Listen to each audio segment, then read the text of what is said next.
posted on the corner. I'm posted on the corner.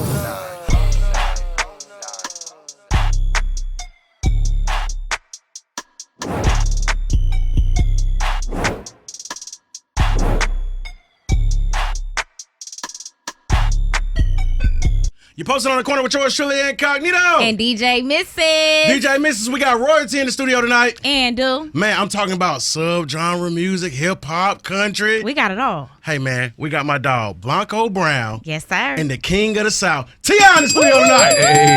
Hey, now, say now. Represent the A-Town all the way. Yeah, man, you got two Bankhead natives in here. Man. You did. How long have y'all known each other?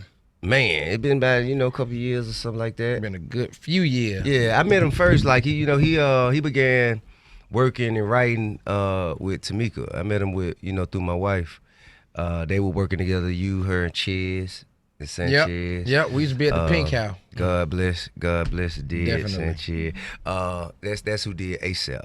Okay. Oh. You know what I'm saying? Sanchez, and we worked very closely together for a number of years. He just recently passed away 2 years ago, matter of fact. And they were working together, and through Tamika, I met Blanco, and she was like, "Hey, it's a guy, man. Guy, I know he can sing like a fool. He from Bankhead over there. You probably know it, people, but he doing country." I like, what the hell he doing that for? You know what I'm saying? And then she came back like, "Man, that man got the biggest country record in the world." I say, "No." And Literally. then I looked, and he did. Yeah. You know what I'm saying? And it just really took off from there. Right. Straight up through there. Another long, short story. He signed my cousin, Young Dro. Okay, Dro, I didn't even know Dro was your cousin. That first cousin. First cousin. Yep. I You had just no learned that idea. right now? You dig what I'm saying? Talk about 2 degrees of separation. Wow. Yes, sir. Man, coming out Bankhead, representing the West Side. You post on the corner with yours truly incognito. We got the king of the South here, Blanco Brown. You guys have this new record. Yeah. Trap still booming. Hey, now, say now. Bumping. Rolling, man. Trap still bumping. Money coming. Okay, hello. It's on the way You regardless. dig what I'm saying? So Back the truck up. Yeah, so tell us more about this track, how y'all came up with it. What was the vibes when y'all got in the studio? Walk us through that. Man, the vibes were crazy. I pulled up to Tip Spot, goddamn. Started playing some tracks. When our player partner started playing these tracks, went through the tracks, chose one, wrote a hook, wrote the verses, came up right on the spot. It was like magic. Trap still bumping. We lived it, listened to it every day. You Yeah. understand me? Yeah. And now we've presented to the world. Absolutely. I think so he asked me when he pulled up to the spot like he said, he asked me, "Hey man, do a record with me." I'm like, "All right, cool." So I told him, "Man, give me a couple on to choose from." And he gave me like two records, I think. And the first one I did was Trap Still Bumping. I was like, "Man, it's fire." Yeah. So I was like, "Hey man." Yeah, I sent that one back. And I did it so fast, I went on and started working on the second one, because the second one was dope too. So I sent both of them back. He was like, "Man, we may well go and do us a little I'm about to say, project." so is that how Oh, everything Joe. came for the project? Yeah, for real. Man, they were jamming so hard like a high point in a shootout. I'm trying to tell you. That hot point ain't gonna do nothing. They gonna jam every time. So what can people expect from this joint album when y'all drop next year? Trailer trap. Country music meets trap. Country music with 808s. We just bridging the gap. Trailer trap. So all this time, being connected, this is the first time for you guys to get in the studio and actually make some music, huh? Yeah. Yep. Wow. What was the feeling once you laid that track down and heard it on playback? I mean, I think, man, when stuff just jamming, it ain't really, I can't describe the feeling. You just know, man, this dope. You know what I mean? Like, and you almost anxious to let the world hear it. You know what I mean? You just want everybody else to hear it, so they'll concur. You know what I mean? Definitely. And it's different. It's not nothing like everything else is going on right now, and so it just has a different air to it. That's dope. So how did you know that country music was your lane? I grew up on the west side of Atlanta, as we all know. But in the summertime, I would go to Butler, Georgia. That's where my mother and grandmother from. So I went from sitting on generators to propane tanks. Honeysuckle and lightning bugs bridged the gap for me. I just knew I wanted to be exactly what I wanted to be, and I had to choose one thing. I grew up listening to Kilo Ali and Outkast and Tip and some of everybody. You understand me? And then I also grew up listening to Tim McGraw, Garth Brooks, Sammy Smith, and the whole plethora of country artists. So I just felt like I didn't have to split both worlds, just make them a part of mine as one. That's dope. Yep. So, T, I got to ask you, with you being in the game for so long and being a legend, what do you feel about the current state of music right now? I think, man, I've always felt the same way about music, man. It's always in the best of time and the worst of time. It's always something great about this present moment, and it's always something that, you think could be better about this present moment, but ultimately it's the moment we have. Right. You did. So I think that we should appreciate what we have and work on the things we don't like, be the change we want to see. Definitely. How you love that. Mr. Blanco Brown, before we started this interview, you were telling me that country originated from our people. Yes, sir, man. We go all the way back to creating the banjo. Well, the thing is, all things originated from Hello? our people. That's what I was You know what I'm saying? Like, I don't care how far Everything. back you want to go. Okay, the original man was a black man. You know what I mean? The original people, the first people, they were black people. All of these stories from the Bible in Genesis was in Africa. All this stuff was starting in Africa, which means these people were black, which means these people were our people. And don't let nobody else trick you and fool you into believing anything otherwise. Trying to tell you. period. How you love that. I mean, we created it all the way down to Jack Daniels. That's a black man recipe. Yeah, Uncle Nearest, Uncle Yep. Nearest, which is now another brand that has been, that has been introduced to the world by our own brother Kenny Barnes. You know what I'm saying? Uncle Nearest, Yep. probably some of the best whiskey recipe that you'll ever want to taste if you're into that. You know what I'm saying?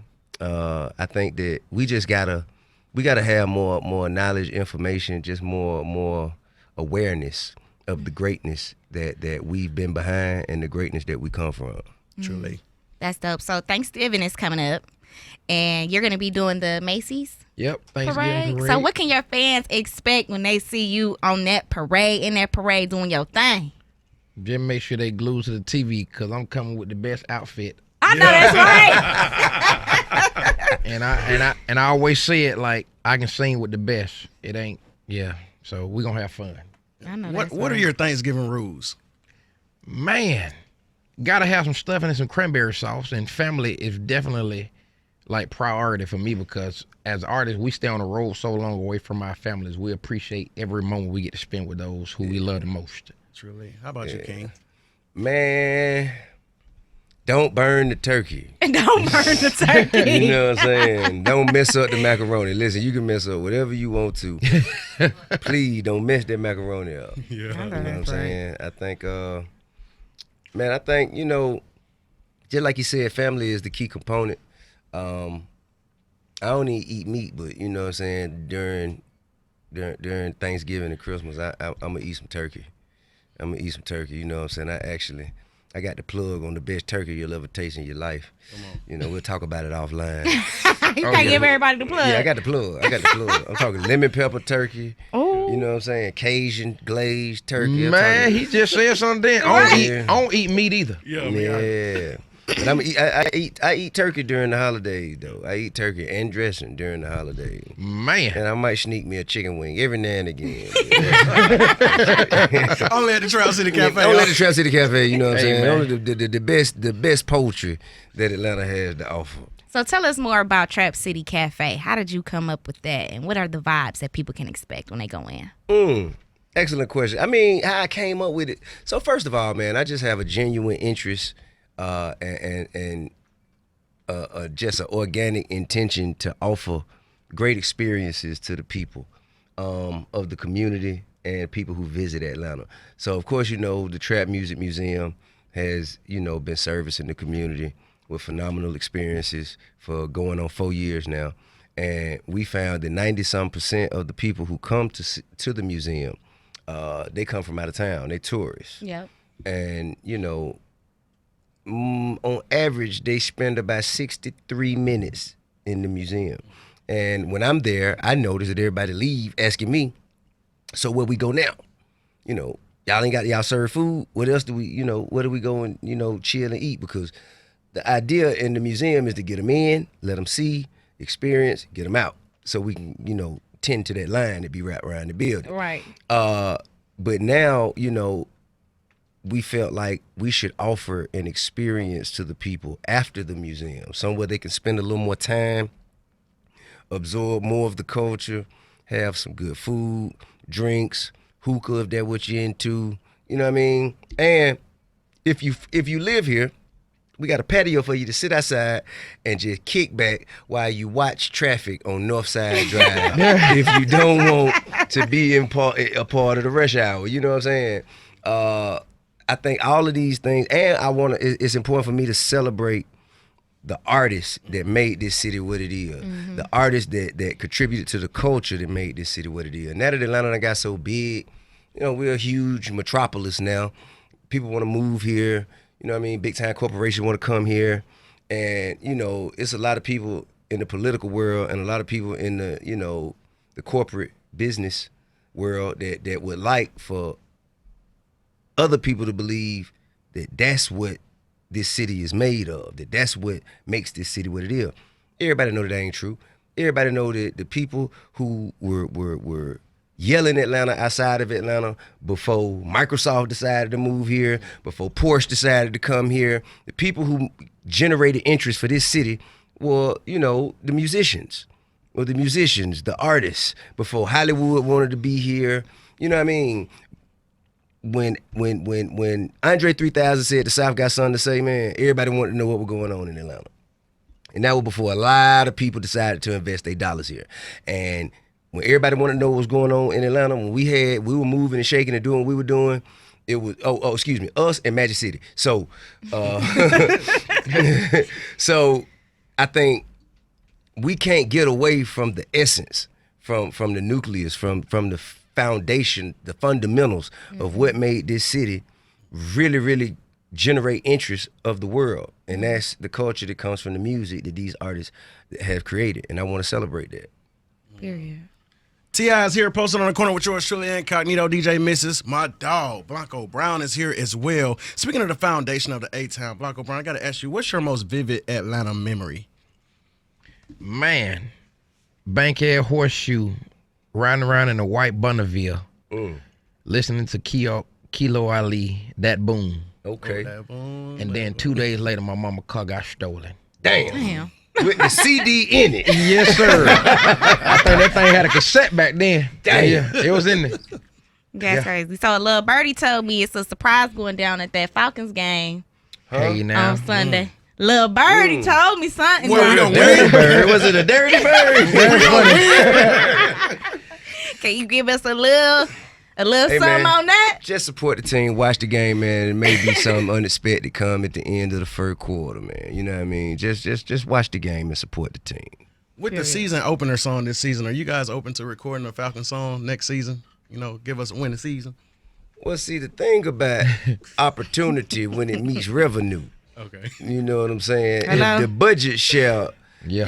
suggest Okay. that such a thing be made possible. I know that's I mean, right. but for real, man, just tell Arthur Blank hit our line, man. Arthur Blank just hit our line. We'll work it out for you. Definitely. We understand you in quite the pickle right now. We understand you done painted yourself in the corner. You know what I'm saying? So Blanco, you overcame a serious accident in 2020. So how was that overcoming something so serious and just getting the feeling back and just not giving up? Because I know something like that is very difficult to get through. I went through a stage of depression and everything, but I found, family to support me through it all, somebody I can confide in. Had to learn how to walk. I couldn't even hold a microphone my first shows. I would double tape it to my hands because my nerves would just let it go and drop. So I'm just blessed to be here amongst the people. I got brand new legs, brand new pelvis, and 2 brand new arms. The $1 million man. Man, hell, you know what I'm saying? He got Wolverine bones now. I'm trying to you tell know you. what I'm saying? And got back on the road 9 months later. Come on now. That's hard. 60,000 folk. By the grace of God. Florida. That's hard. Yeah. That's dope. That is. Let's talk music, Atlanta music. Now, you're here with Tip, and Tip is here with you. When it comes to his catalog, what's one of your favorite songs from the King? ASAP. But I love them all. It's just how that ASAP come in and boop, boop, boop, boop, boop, boop. I'm trying It's how to it tell come you. in. That thing come on like something serious. God bless Chaz the King. Yeah, I mean, I appreciate that, man. I'm humbled by that. Thank y'all. Oh, man. Thank y'all. For sure, definitely. So, T.I., can you tell us more about your affordable housing program that you have going on? Oh, okay. So yeah, right on Bankhead, man, piece of property that I acquired some time ago. I was fortunate enough to partner with a few different investors that we were able to collaborate and offer to the city a much needed affordable housing complex called Entrada. And it's 140 some odd units with retail at the bottom, a mixed use community, community garden, all kinds of other after school programs and so on and so forth. And it comes because, okay, so when I had the opportunity to sit on the transition team for our former mayor, Keisha Lance Bottoms, I found that majority of people who work in Atlanta can't afford to live in Atlanta. You know what I mean? And that's because, due to the increase in property value and, even the property taxes going up so much, people can't afford to live in the city no more. And that's because there's not enough affordable housing. What the jobs pay in Atlanta don't pay enough to cover the rent and bills in Atlanta. So I had this piece of property and I just collaborated and had a vision. And we were able to partner with people like Bank of America, Atlanta Housing Authority, an investment group called the Vincino Group, and Invest Atlanta. And, we put together about 30 some odd $1 million to build this complex, and we about done with it. We should be done next month or the beginning of the year. That's dope. From December to January, we should be back done. That's dope. That's a blessing. Bankhead Seafood on the way. Yeah, Bankhead. That's my second development that I did. Killer Mike and we partnered to purchase the property and the business, and we had to do a major renovation, major reconstruction, and we're gonna offer again new, unique experience to the community. But it's gonna be nostalgic because we did get the recipe from Miss Harden. She was kind enough to include the recipe in the purchase price. So but more than fish, more than food, more than drinks, it's gonna be an experience. We're gonna provide new energy to the community, and that's something that the people who live in that community can be proud of and can look forward to.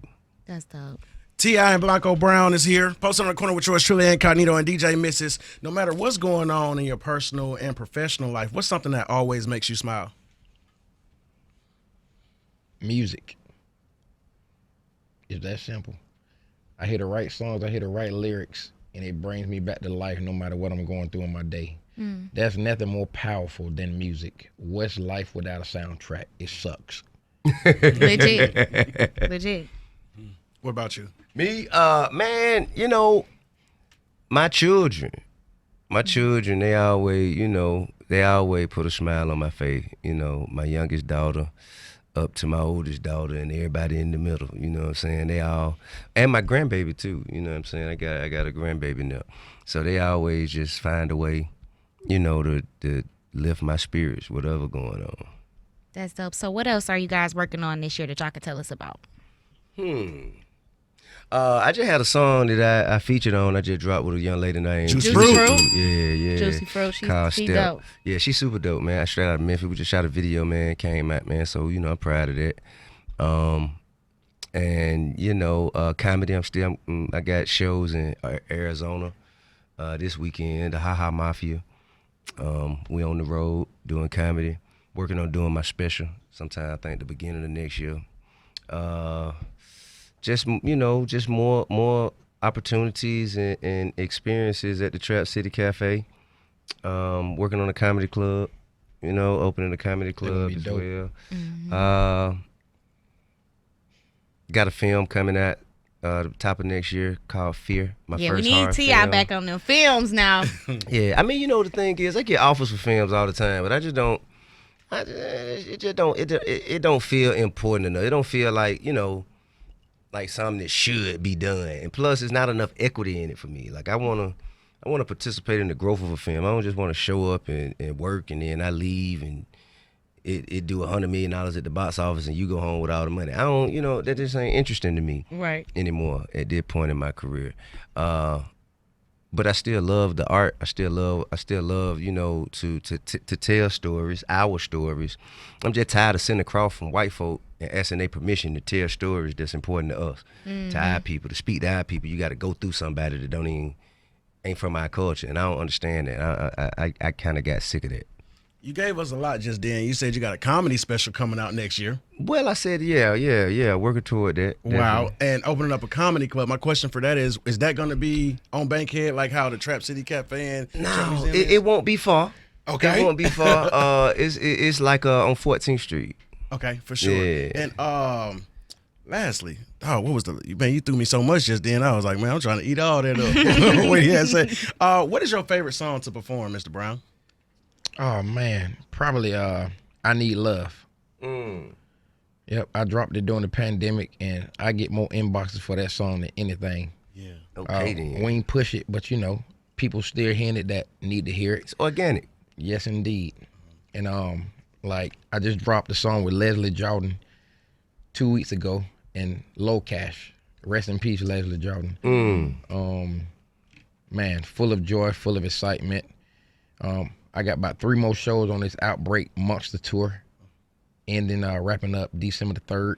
Hey man, one time for him he invited my son Messiah, who's doing his rock and roll thing, so I don't even know what to call it. What would you call it? Man, that blues on steroids. It's blue. Buddy Red. Buddy Red.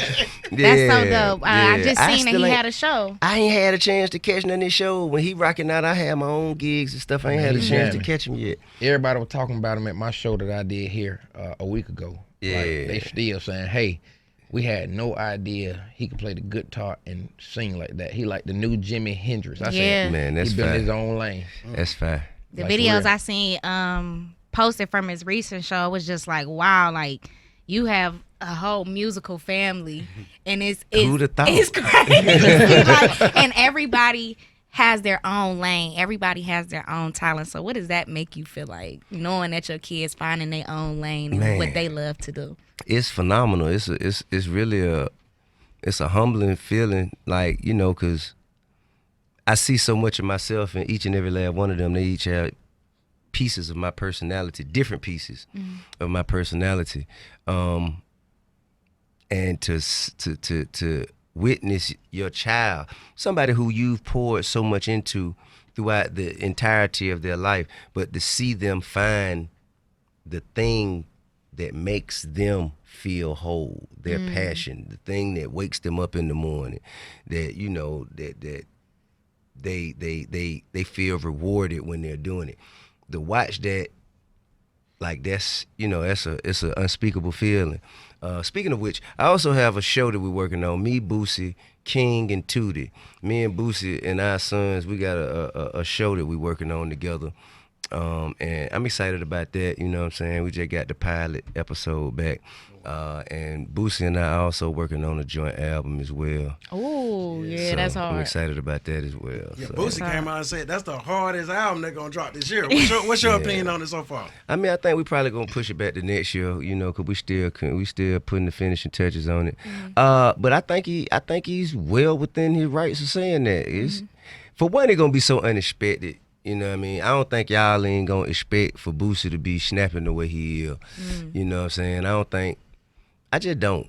I mean, it jamming to the 10th power, and I don't think people, like, for instance, right? So the statement he made was in comparison. He compared this album to the Drake and 21 Savage album, and the thing about it, you expect for Drake and 21 Savage to drop a jam in that album, which they did, which they did. This shit gonna come straight out left field, like, whoa, where the hell that come from? And I feel like, that puts us at a certain advantage, you know what I'm saying? And I'm excited about it. And,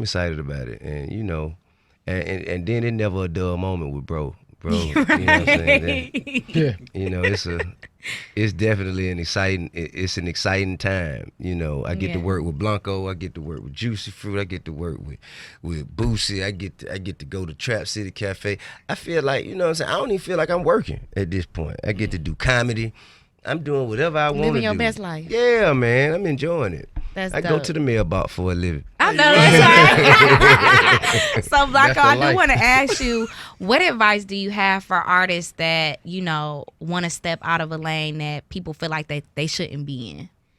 As long as it's something you love to do it. But I know it's a lot of people starting to put 808s on country music, and they ain't, you know, really letting the world know where they got it from. You understand me? Even on country radio, I was denied country radio because of my 808s, and then I turn around and 2 country songs with 808s went #1 back-to-back years.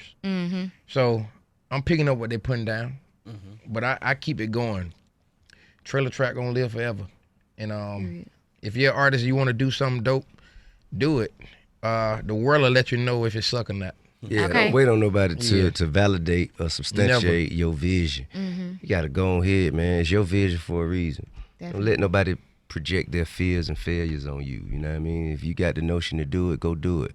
Don't tell your big dreams to small-minded people. basically. Exactly. And even if you do tell them, don't listen to them. Yeah. You know what I mean? If somebody tell you, nah, you shouldn't do that, say, nah, you shouldn't do it. Man, you So know I how many do want to people told ask me the that? both of y'all. Y'all been in the game for a long time, and I know y'all have lived life in this game. But if you could go back in time and give your younger self advice, what would you tell yourself? I just gave it to you. Don't listen to people Yeah. about your visions and your ideas. The things that move you, they move in you for a reason. Don't wait on nobody else to agree with you before you go do it. I mean, I would tell myself to believe in manifestation first and foremost, because everything I've done thus far have been manifested. I spoke it, I believed it, and I went through with it. And if you don't work towards it, you'll be a dead vessel. Everything you see me with came from executing this vision. Yep. You know what I mean? It's a vision I had. I followed it. Only thing I did that nobody else do is I didn't quit. And I kept going and until it paid. You know what I mean? And that just produced, you know, several ornaments and just accoutrements you see around me. And all come from executing the vision.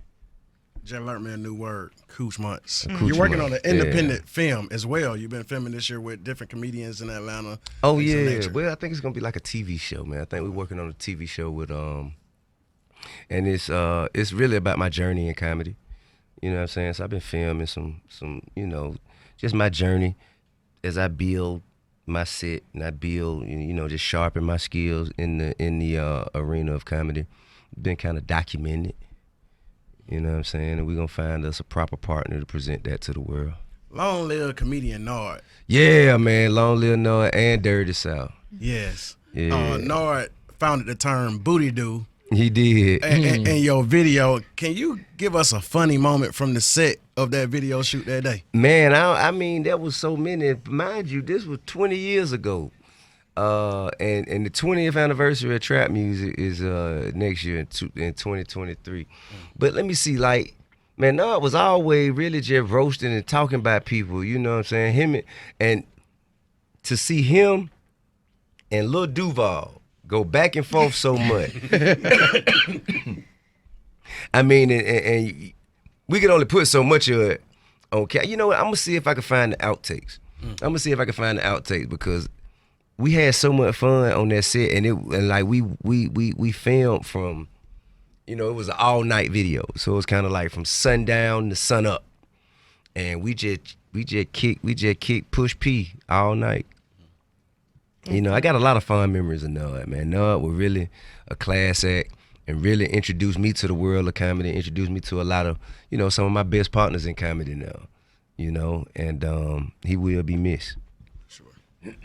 Hey, man, the new album, new single, we're going to get that album or that EP soon. Yeah. Yes, you sir. know, the King of the South and Blanco Brown is here.